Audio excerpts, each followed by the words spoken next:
Did you know a powerful queen once traveled 3,000 miles just to test if one man was really the wisest person alive? The Queen of Sheba ruled a rich kingdom in southern Arabia, but traders kept telling her impossible stories about King Solomon. They said he knew everything and his wealth was beyond belief. She decided to see for herself. The queen loaded up a massive caravan with 4 tons of gold, precious stones, and the finest spices. For 3 long months, they crossed burning deserts and dangerous mountains.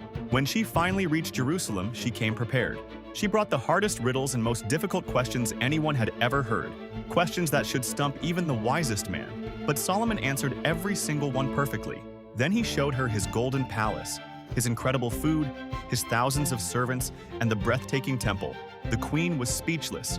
Finally, she gasped, "The reports didn't tell even half the truth. Your God must be truly blessed."